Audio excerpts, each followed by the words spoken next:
우리가 구원의 여정에서라고 하는 큰 제목 아래서 오늘은 세 번째 말씀 나누는 시간입니다. 이 세 번째 나누는 말씀은 여호와를 기뻐하라라고 하는 제목을 가지고 같이 말씀을 나누겠습니다. 우리가 첫 번째 시간에는 데살로니가전서 5장 16절에 있는 말씀 항상 기뻐하라에 대해서 우리가 같이 말씀을 나누었습니다. 그래서 그 항상 기뻐하라고 하는 기쁨은 성령이 주시는 기쁨이라고 우리가 같이 나누었는데요, 환난 속에서도 우리가 극심한 어려움 속에서도 그들이 구원의 시작점에서 받은 성령의 기쁨으로 인해서 끝까지 머물러 있는 모습으로 살아라 라고 하는 것이 항상 기뻐하라 라고 하는 의미였음을 나누었습니다. 근데 오늘은 우리가 시편 37편 4절 말씀을 통해서 이 기쁨의 대상, 누구를 무엇을 기뻐할 것인가에 대한 이야기를 좀 더 깊이 나누고자 합니다.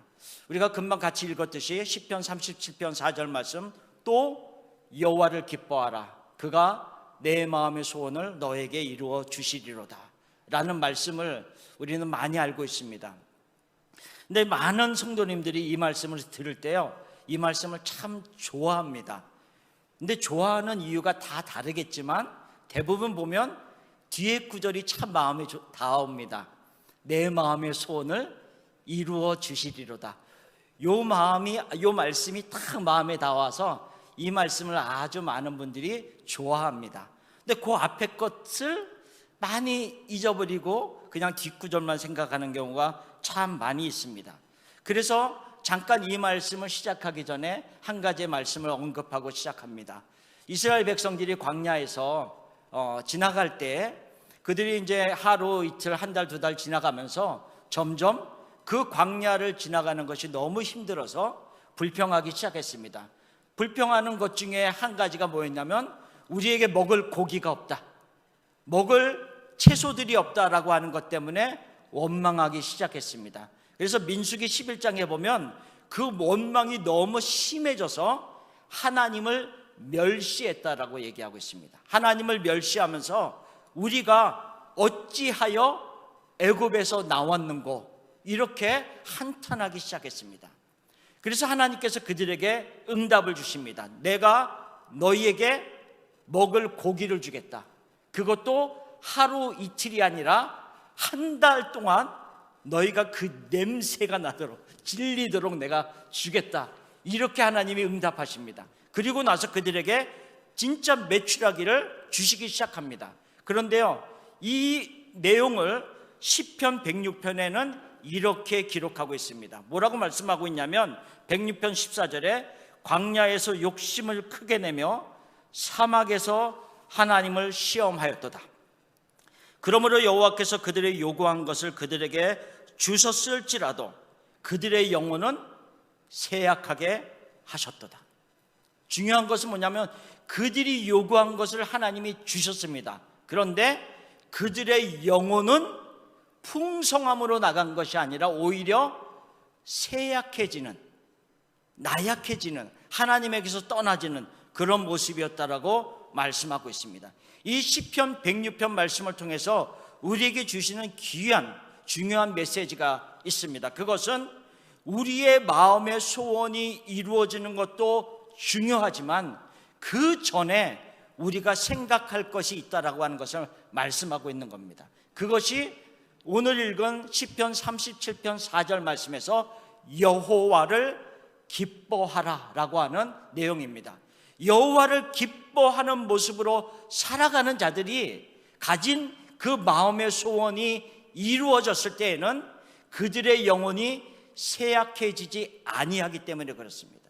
그래서 우리에게 먼저 있어야 할 것이 여호와를 기뻐하는 모습으로 살고 그 마음속에 소원을 두고 그 소원이 이루어짐을 통하여서 하나님 안에서 더 풍성함으로 나아가는 모습이 돼야 된다라고 하는 말씀을 먼저 드리면서 이 시편 37편 4절 말씀을 같이 나누겠습니다.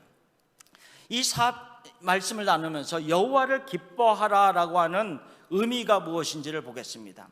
새 번역에서는 여호와를 기뻐하라고 하는 이 37편 4절 말씀을 이렇게 번역해 놓고 있습니다. 기쁨은 오직 주님에게서 찾아라. 주님께서 내 마음의 소원을 들어주신다. 이렇게 기록하고 있습니다. 오직 기쁨을 주님에게서만 찾아라 라고 그렇게 설명하고 있습니다. 여호와를 기뻐한다는 것은 나와 함께 하시는 하나님의 존재 자체를 기뻐하는 것이고요, 여호와와 연관이 되어진, 하나님과 연관이 되어진 모든 것을 기뻐하는 것입니다. 옛말에 우리 속담에 아내가 예쁘면 처갓집 말뚝도 예쁘다, 이런 속담이 있습니다. 그렇죠? 예쁘면 다 예뻐 보인다는 거죠. 우리가 하나님을 기뻐한다라고 하는 의미는 하나님과 연관되어진 것들을 기뻐하는 것이 여호와를 기뻐하는 것이다 라고 하는 말씀을 하고 있는 겁니다. 근데 그 의미가 무엇인가를 생각해 봅시다. 다시 느헤미야 8장에서 그 의미를 이렇게 설명하고 있습니다. 이스라엘 백성들이 다시 그 본토로 돌아와서 성벽을 다 완공하였습니다. 성벽을 다 완공하고 나서 제7째 달에 온 이스라엘 백성들이 모여서 그들이 하나님 앞에 섰습니다. 그리고 대제사장이면서 학사인 에스라가 하나님의 율법책을 가지고 와서 그들 앞에 서서 하나님의 말씀을 읽기 시작합니다. 새벽부터 정오까지 여호와의 말씀을 읽었다라고 얘기를 하고 있습니다. 그냥 30분, 1시간 읽은 게 아니고요, 새벽부터 정오까지 하나님의 말씀을 쭉 읽는데 그 읽는 말씀을 듣는 자들도 다 같이 서서 그 말씀을 듣습니다. 근데 이 에스라가 말씀을 쭉 낭독할 때요, 주위에 있는 레위 사람들이 곳곳에서 그 들려지는 말씀들을 해석하여 줍니다. 그래서 그 말씀이 무슨 의미인지를 알게 해줍니다. 그래서 느헤미야 8장 8절에 보면 이렇게 기록하고 있습니다. 하나님의 율법책을 낭독하고 그 뜻을 해석하여 백성에게 그 낭독하는 것을 다 깨닫게 하니라고 설명하고 있습니다. 다 깨닫게 하였다라고 말씀하고 있습니다. 그런데 그 다 깨달으면서 들려지는 말씀을 들으면서 이스라엘 백성들이 다 울었습니다. 왜 울었을까요? 첫 번째로는 자신들의 죄를 자복하면서 회개하면서 그들이 하나님 앞에서 울었습니다. 아울러 이런 마음도 그들에게 있었을 겁니다. 죄를 자복하고 회개하는 동시에 여호와의 말씀을 들으면서 감격하는, 감동하는 그들의 마음도 있었을 것입니다. 이런 모든 마음들이 합쳐져서 그들이 말씀을 들으면서 울었습니다. 그 우는 모든 이스라엘 백성들을 향해서 총독이었던 느헤미야가 8장 10절에 이렇게 말하고 있습니다. 느헤미야가 또 그들에게 이르기를 너희는 가서 살찐 것을 먹고 단 것을 마시되 준비하지 못한 자에게는 나누어 주라. 이날은 우리 주의 성일이니 근심하지 말라. 여호와로 인하여 기뻐하는 것이 너희의 힘이니라. 여호와로 인하여 기뻐하는 것이 너희의 힘이니라 라고 말하면서 그들이 여호와의 말씀을 듣고 반응하면서 회개하며 울고 있는데, 오늘은 주의 성일이기 때문에 울지 말고 살찐 것을 먹고 단 것을 마시고 또 미처 준비하지 못한 자에게는 같이 나누면서 그 기쁨에 동참하도록 하라 라면서 모든 이스라엘 백성들이 그 기쁨에 동참하면서 여호와로 인하여 기뻐하는 것이 우리의 힘이다라고 얘기를 하고 있습니다. 그리고 나서 느헤미야 8장 12절에 그 모든 백성이 가서 먹고 마시며 나누어주고 크게 즐거워하니 라고 하면서 그 즐거워하는 이유에 대해 설명하고 있습니다. 뭐라고 설명하고 있죠? 그 고기가 맛있더라. 즐거워하는 이유가 먹고 마시는 것에 있지 아니함을 얘기하고 있습니다. 그렇죠? 그들이 살찐 것을 먹고 단 것을 마심에도 불구하고 먹고 마시는 것 때문에 즐거워하고 있지 않다라고 얘기하고 있습니다. 무엇 때문에 즐거워한다고요? 이는 그들이 그 읽어 들려준 말을 밝히 알미라. 하나님의 말씀을 밝히 깨닫는 기쁨들이 그들 가운데 가득했다는 거죠. 얼마나 기뻤을까요? 여러분들은 여러분 나름대로의 기쁨이 있겠지만 말씀을 준비하는 저는 이 말씀들을 매주 또 전할 때마다 준비하면서 굉장히 아주 씨름을 합니다. 근데 씨름을 하면서 미처 제가 생각하지 못했던 것들을 깨달을 때가 참 많이 있습니다.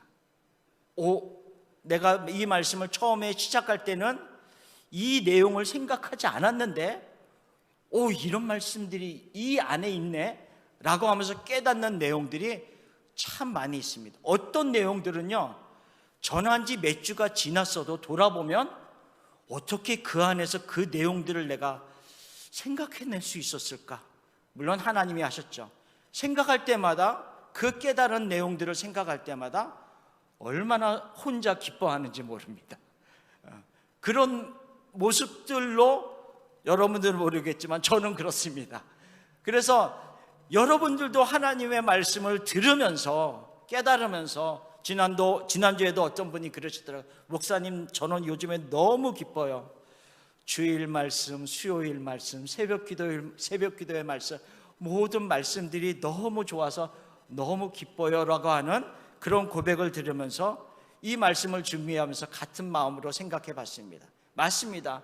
하나님의 말씀이 우리 안에 들려질 때 그 말씀으로 인하여서 기뻐할 수 있는 마음이 있다는 것, 이것이 느헤미야 8장에서 얘기하고 있는 말씀들입니다. 하나님의 말씀을 밝히 깨달을 때 기뻐하고 그 기뻐하는 것이 우리의 힘이다라고 얘기하고 있다는 거죠. 그렇다면 우리가 이렇게 생각해 볼 수가 있습니다. 우리는 지금 모두 다 성경책을 가지고 있습니다. 그렇죠? 모두 다 우리는 이 하나님의 말씀을 가지고 있습니다. 그렇다고 해서 이 성경책을 우리가 다 가지고 있다고 해서 모든 사람들이, 성경책을 가지고 있는 모든 사람들이 다 기쁨에 가득 차 있지 않습니다. 저절로 기뻐하지 않습니다. 아무리 내가 성경책을 베고 잔다 할지라도 기쁨이 내 안에서 일어나지 않을 때가 많습니다. 왜? 하나님의 말씀을 내가 깨닫는 만큼, 그 깊이를 깨닫는 만큼 나의 기쁨의 깊이도 그만큼 존재한다라고 성경은 말하고 있는 것입니다. 우리는 과연 그 넓이와 크기와 높이와 깊이, 하나님의 사랑의 깊이, 하나님의 그 사랑의 넓이, 진리의 말씀의 그 풍성함을 얼마나 우리가 깨달아가고 있는가라고 하는 것을 돌아볼 필요가 있다는 거죠. 그래서 이 말씀 속에서 우리에게 주시는 첫 번째 말씀, 깨달음은 무엇인가 하면, 여호와를 기뻐한다는 것은 하나님의 말씀을 밝히 알아가는 것에서 이루어진다라고 하는 겁니다. 내가 하나님의 말씀을 깨달은 만큼 여호와를 기뻐할 수 있다는 것을 말씀하고 있는 것입니다. 그래서 시편 19편 7절 말씀에 여호와의 율법은 완전하여 영혼을 소성시키며 여호와의 증거는 확실하여 우둔한 자를 지혜롭게 하며, 그 다음에 8절에 뭐라고 말씀하고 있냐면 여호와의 교훈은 정직하여 마음을 기쁘게 하고 여호와의 계명은 순결하여 눈을 밝게 하시도다.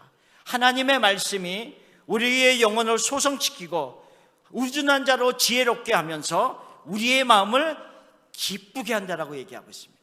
우리의 마음을 기쁘게 하는 그 마음이 여호와의 말씀에서 온다라고 시편 19편 8절에 분명히 말씀하고 있습니다. 두 번째로 하나님께서 여호와를 기뻐하는 것의 의미를 우리에게 말씀하십니다. 그것은 계속적으로 기도의 자리로 나아가는 것을 의미합니다.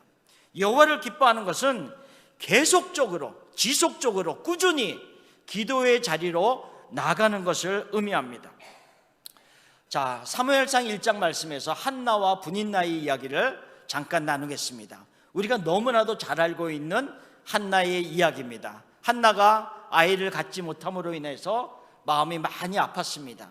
그런데 자기의 사랑하는 남편의 또 다른 아내 브닛나가 이 한나를 아주 못 살게 굽니다. 힘들게 만듭니다.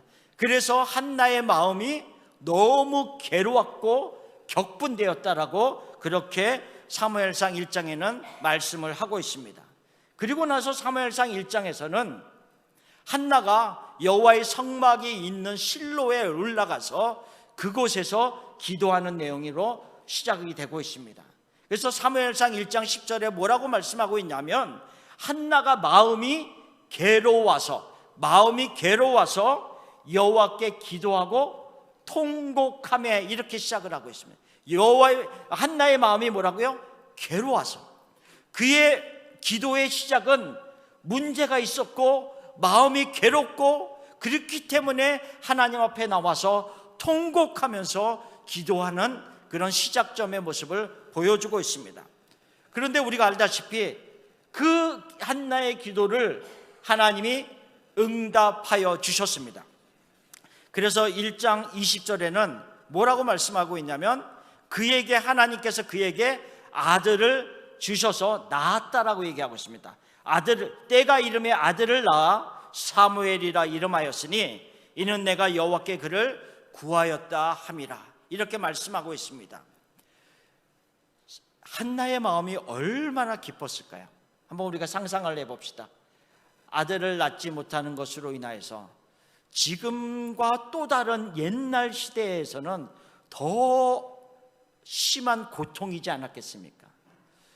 그 당시에 아이가 없음으로 인해서 너무 통곡하며 하나님 앞에 기도했는데 하나님이 응답하셔서 아들을 낳았습니다. 얼마나 기뻤을까요? 우리가 이렇게 설명을 안 드려도 그의 마음에는 기쁨으로 가득 찼다는 것을 우리가 알 수가 있습니다. 예수님께서도 제자들에게 지금까지는 너희가 내 이름으로 아무것도 구하지 아니하였으나 구하라, 그리하면 받으리니 너희 기쁨이 충만하리라. 구하는 자가 응답받을 때의 기쁨을 예수님께서도 말씀하지 않았습니까? 그렇기 때문에 한나가 그 아들을 낳고 나서 얼마나 기뻤는지 모릅니다. 그러나 한나의 기도의 삶이 여기에서 끝나지 않고 있다는 거죠. 그 기도의 삶이 더 깊이 한 걸음 한 걸음 들어가는 한나의 모습을 보여주고 있습니다. 그래서 사무엘상 2장 1절에 한나가 기도하는 내용을 이렇게 설명하고 있습니다. 한나가 기도하여 이르되 내 마음이 여호와로 말미암아 즐거워하며 내 뿔이 여호와로 말미암아 높아졌으며 내 입이 내 원수들을 향하여 크게 열렸으니 이는 내가 주의 구원으로 말미암아 기뻐함이니이다. 지금 한나가 기도하면서 뭐라고요? 내 마음이 이 아들로 인하여서 기뻐하였으며 라는 것으로 멈추고 있지 않다는 거죠. 사무엘을 얻은 것 기쁨입니다. 그러나 지금 한나가 기도하면서 뭐라고 얘기하고 있냐면 나에게 응답해 주시는 그 하나님으로 인하여서 기뻐한다라고, 즐거워한다라고 기도의 하나의 더 깊은 자리로 들어가고 있음을 보여주고 있습니다. 여기에서 우리에게 아주 중요한 원리, 중요한 기도의 모습을 보여주고 있습니다. 아까 얘기했다시피 한나가 기도의 시작을 무엇으로 인하여서 시작했습니까? 아들이 없는 문제로 인하여서 그의 마음이 괴로워서 하나님 앞에 나와서 통곡하면서 기도하기 시작했습니다. 우리가 가지고 있는 문제 때문에 마음이 괴로워서 기도하기 시작했습니다. 그리고 나서 그 기도의 응답을 받았습니다. 그리고 또 나아가서 다른 기도로 또 했을지도 모릅니다. 하나님이 그 기도에 또 응답하셨습니다. 기도하고 응답받고 기도하고 응답받고 하면서 그것이 우리의 기도의 삶에서 계속 반복되어질 수 있습니다. 그러나 기도하고 응답받고 기도하고 응답받는 것 속에서만 끝난다면 기도 속에서 하나님이 우리에게 알려주시고자 하시는 가장 중요한 것을 잃어버리고 살아가는 것과 마찬가지라는 거죠. 기도하고 응답받고 기도하고 응답받으면서 끊임없이 지속적으로 계속적으로 기도하면서 우리가 어디까지 도달해야 하는가 하면 여호와로 인하여서, 응답하시는 여호와로 인하여서 내가 기쁩니다. 하나님, 이런 고백을 할 수 있는 자리까지 나아가게 하시는 것이 하나님의 뜻입니다. 그래서 데살로니가전서 5장 17절에 우리에게 뭐라고 말씀했습니까? 쉬지 말고 기도하라. 그 의미입니다. 쉬지 말고 기도하라. 계속적으로 기도하라. 꾸준하게 기도하라. 그 이유는 기도하고 응답받고 기도하고 응답받는 반복되어지는 상황 속에서 결국 내가 어디에 지점까지 이르냐 하면 여호와, 나에게 응답하시는 여호와를 바라보고 발견하는 자리까지 나가게 하시기 위하여서 하나님이 우리에게 쉬지 말고 기도하라.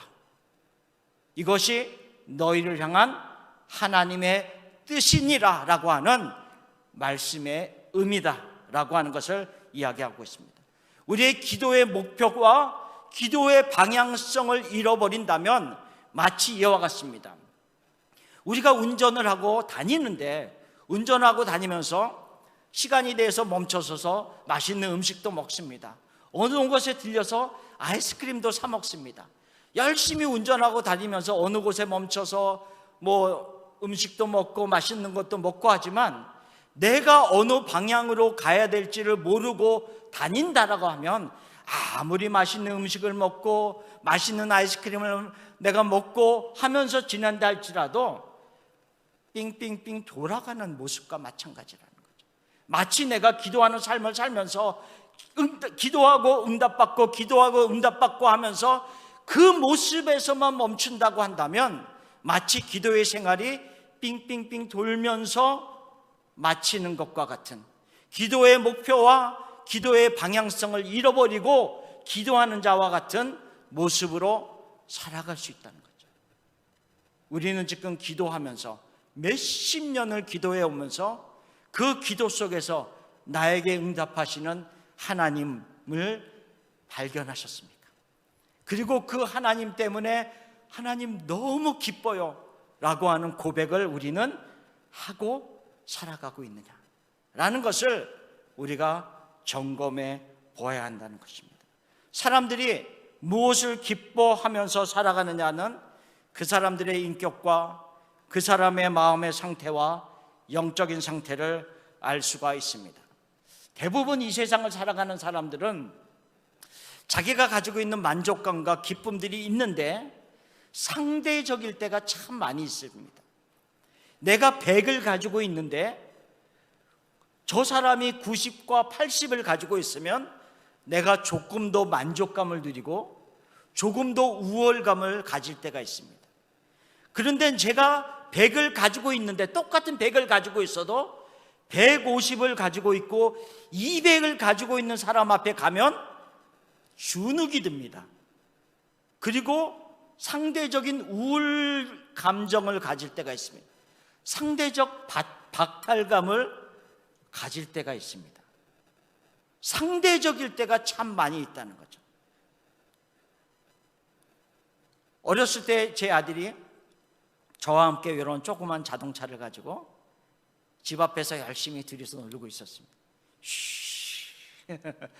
애들이 조금 했을 때는 요거 하나만 줘도 얼마나 잘 노는지 휘 하면서 꽝 부딪혀갖고 자동차를 떨어뜨리기도 하고 그러면서 깔깔거리고 웃고 막 재밌게 놀고 있는데 갑자기 옆집 애가 딱 나타났는데 무엇을 갖고 나타났을까요? 이런 자동차를 갖고 딱 나타났습니다. 이거 갖고 열심히 놀고 있는데 갑자기 이런 자동차를 딱 갖고, 그것도 리모트 컨트롤러 기죽죠. 갑자기 놀던 것을 멈추고 이렇게 쳐다봅니다. 한참을 쳐다봅니다. 자, 한참을 쳐다보더니 열심히 혼자 놀고 있는 그 아이를 바라보다가 돌았습니다. 그러더니 아빠한테 와서, 아빠 같이 계속 놀아. 조그만 자동차를 갖고 계속 즐겁게 놉니다. 둘이서.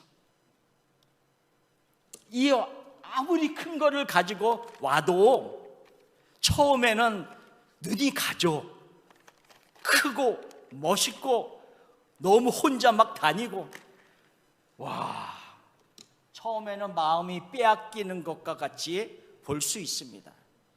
그러나 중요한 것은 아무리 그 아이가 멋있는 것을 갖고 와도 혼자 노는 것과 아빠랑 둘이서 같이 노는 거는 다르다라고 하는 것을 알았던 거죠. 감사하게. 마치 그런 것과 마찬가지입니다. 우리가 이 세상을 살아가면서 상대적인 만족감, 상대적인 기쁨들을 우리가 누리면서 살 수 있는 인간의 마음을 우리는 다 가지고 있습니다. 그러나 여호와로 인하여 기뻐한다는 것, 하나님의 말씀을 깨달음으로 인하여서 우리 안에 채워지는 기쁨, 하나님 앞에 나가서 기도하고 응답받고 기도하고 응답받으면서 그 안에서 나에게 응답하시는 여호와를 발견하면서 얻어지는 기쁨은 상대적인 기쁨이 아니라 절대적인 기쁨입니다. 절대적인 기쁨, 변하지 않습니다. 변하지 않습니다. 아무리 이것보다 훨씬 큰 자동차를 가지고 온다 할지라도 내 안에 있는 절대적인 기쁨을 가지고 있으면 처음에는 눈이 가고 마음이 빼앗기는 것 같이 보여도 좀 보다가 시시하다라는 생각을 가지고 하나님에게 우리의 눈길을 다시 맞출 수밖에 없습니다. 왜? 절대적인 기쁨을 맛본 사람들은 그 기쁨이 얼마나 크고 중요하고 너무 기쁘다는 것을 알기 때문입니다. 우리의 삶 속에서 그런 모습들이 얼만큼 있느냐라고 하는 것입니다. 만약 요즘 나에게 다른 자들과 비교하면서 상대적인 어떤 박탈감이나 우울한 감정들이 나에게 있다라고 한다면 먼저는 하나님이 그분들의 마음을 만져주시기를 원합니다. 위로해 주시기를 원합니다. 그리고 우리 자신들은 나의 삶을 한번 돌아볼 필요가 있습니다.